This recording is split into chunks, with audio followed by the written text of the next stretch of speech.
warahmatullahi wabarakatuh. Perkenalkan, saya Ika Yuniar Putri Pratama. Pada kesempatan kali ini, saya akan mempresentasikan makalah saya yang berjudul Implementasi Nilai-Nilai Pancasila dalam Pembentukan Karakter Generasi Muda.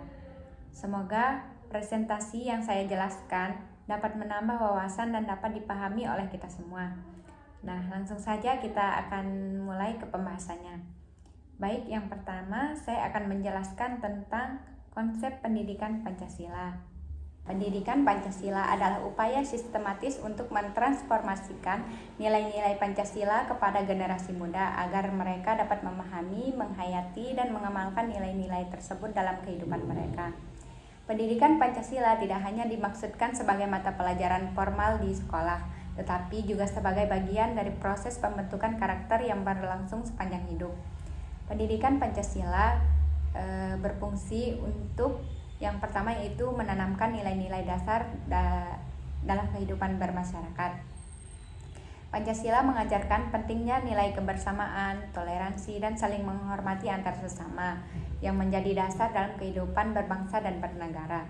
Yang kedua, meningkatkan rasa cinta tanah air dan nasionalisme.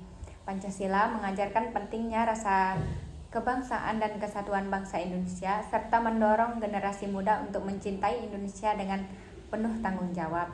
Dan yang ketiga, membangun sikap kritis dan inovatif. Pancasila juga mengajarkan untuk berpikir kritis, adil, dan bijaksana dalam menghadapi berbagai tantangan yang ada dalam masyarakat. Yang keempat yaitu membangun karakter moral yang baik. Nilai-nilai moral dalam Pancasila dapat membantu peserta didik untuk menjadi pribadi yang jujur, adil, dan bertanggung jawab. Yang kedua, nilai-nilai Pancasila dalam pembentukan karakter bangsa. Setiap sila dalam Pancasila mengandung nilai-nilai luhur yang sangat penting dalam pembentukan karakter bangsa. Berikut adalah penjelasan mengenai nilai-nilai yang terkandung dalam setiap sila Pancasila dan bagaimana penerapannya dalam kehidupan sehari-hari. Ketuhanan yang Maha Esa. Sila pertama ini mengajarkan untuk memiliki iman dan takwa kepada Tuhan yang Maha Esa, serta menghormati dan menghargai keberagaman agama dan kepercayaan yang ada di Indonesia. Pendidikan Pancasila harus mengajarkan sikap toleransi dan kedamaian antar umat beragama, serta menjauhkan dari sikap ekstremisme. Yang ketiga, peran pendidikan Pancasila dalam membangun karakter bangsa. Pendidikan Pancasila memiliki peran strategis dalam membangun karakter bangsa Indonesia yang kuat dan berdaya saing. Beberapa peran penting pendidikan Pancasila dalam membangun karakter bangsa adalah sebagai berikut. Yang pertama, membangun identitas nasional. Pancasila sebagai dasar negara memberikan identitas yang jelas bagi bangsa Indonesia.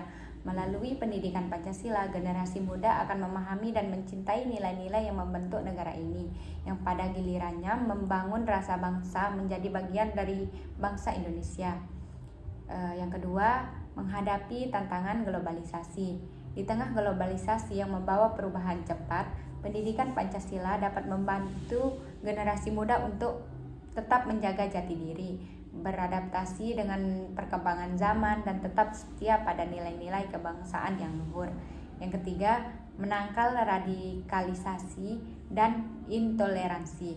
Dalam konteks Indonesia yang majemuk, pendidikan Pancasila berperan dalam menanamkan sikap toleransi dan menghindari generasi muda dari pemikiran radikal yang dapat merusak persatuan dan kesatuan bangsa.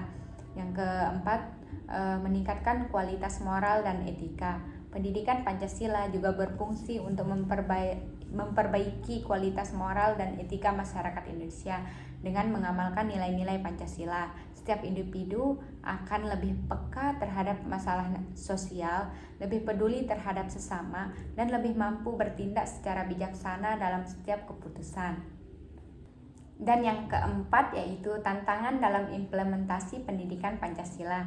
Meskipun pendidikan Pancasila memiliki peran yang sangat penting, implementasinya di lapangan tidak selalu mudah. Beberapa tantangan yang dihadapi antara lain yaitu pertama, kurangnya pemahaman Pancasila yang mendalam. Banyak masyarakat yang hanya memahami Pancasila sebatas simbol negara tanpa memahami secara mendalam nilai-nilai yang terkandung di dalamnya. Yang kedua, pengaruh negatif globalisasi. Globalisasi membawa berbagai pengaruh budaya luar yang dan bertentangan dengan nilai-nilai Pancasila seperti individualisme, materialisme, dan radikalisasi.